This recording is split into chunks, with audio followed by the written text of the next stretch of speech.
السلام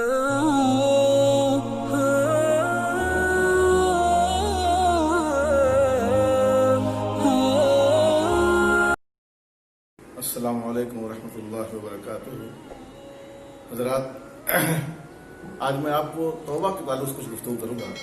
اکثر آپ نے علماء کرام سے سنا ہوگا، وہ بیان کرتے ہیں کہ بندے کو چاہیے کہ اپنے گناہوں سے توبہ کرے، اللہ کے حضور توبہ استغفار کرتا رہے۔ اور آپ نے لوگوں کو بھی دیکھا ہوگا کہ وہ توبہ کرتے تو کس انداز سے توبہ کرتے ہیں، دونوں کان پکڑ لیتے ہیں، ادھر سے ادھر کہیں یہاں کرتے ہیں۔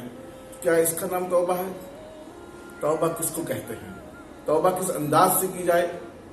اس سلسلے میں سنیے کہ جب بندہ اپنے گناہوں پر گناہ کر لیتا ہو تو پھر جب توبہ کرنے کا حکم دیا گیا ہے کہ اللہ نے فرمایا کہ یا ایھا الذین آمنوا توبوا الی اللہ توبۃ نصوحا، اے ایمان والو ایسی توبہ کرو کہ پھر اس توبہ کے بعد تمہیں گناہ کرنے کا، یعنی سچی توبہ کرو، اس کے بعد تمہیں گناہ کرنے کا ارادہ بھی نہ ہو۔ گناہ سے توبہ کرنے کا طریقہ یہ ہے کہ بندہ اپنے پچھلے گناہوں پر شرمندہ، پشیماں، نادم ہو اور ندامت کے آنسو بہائے، گڑگڑائے اور اللہ کی بارگاہ میں آئندہ نہ کرنے کا عزم کر کے، مولا جو کچھ گناہ ہو گیا، اللہ اس پر ہم پشیماں اور شرمندہ اور نادم ہیں، اور اللہ آئندہ ہم اس گناہ کو نہیں کریں گے، تب اس بندے کی توبہ ہوتی ہے اور یہ توبہ قابل قبول ہے۔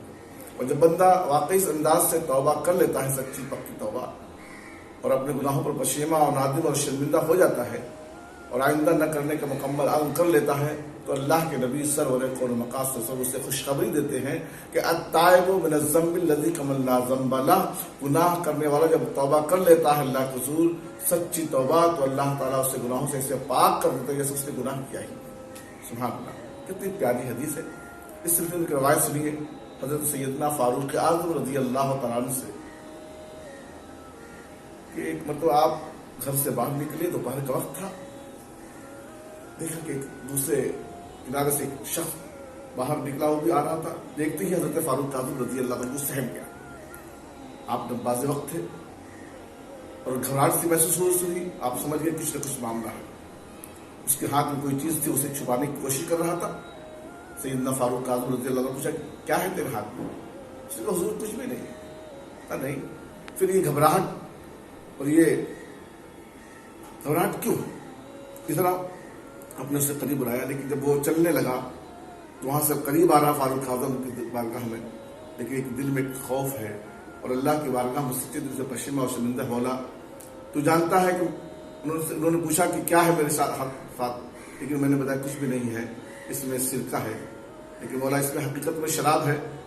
فاروق اعظم نے مجھے دیکھ لیا، کیونکہ بارگاہ میں حاضری ہوئی کہ مجھے بڑی شرمندگی اور پشیمانی ہوگی، بولا آج میں تیری بارگاہ میں سچے دل سے توبہ کرتا ہوں کہ اب شراب نہیں پیوں گا، مولا اس شراب کو سرکے سے بدل دے، مولا میری پشیمانی اور شرمندگی قبول فرما لے، مولا سچی توبہ کرتا ہوں۔ اس نے دل میں خدا کے حضور توبہ کیا۔ جب قریب آیا فاروق اعظم رضی اللہ عنہ نے دیکھا اسے، کہا لا بتا کیا ہے تیرے ہاتھ میں؟ جب دیکھا تو واقعی وہ شراب سرکے سے تبدیل ہو چکی تھی۔ کیا کہنا، سبحان اللہ۔ میں کہنا یہ چاہتا ہوں کہ اللہ تعالیٰ اس بات پر قادر و مطلق ہے، جب بندہ واقعی سچے دل سے توبہ کر لیتا ہے تو اللہ اس کے جو ہے شراب کو سرکے سے تبدیل کر دے، اور اسی جب بندہ واقعی سچے دل سے تائب ہو جاتا ہے تو اللہ تعالیٰ اس کے گناہوں کو نیکیوں میں بھی تبدیل فرما دیتا ہے۔ لہذا بندے کو چاہیے کہ ایسی توبہ کرے کہ پھر اس گناہ کا خیال بھی پیدا نہ ہو اور اپنے گناہوں پر پشیماں اور شرمندہ ہوتا رہے۔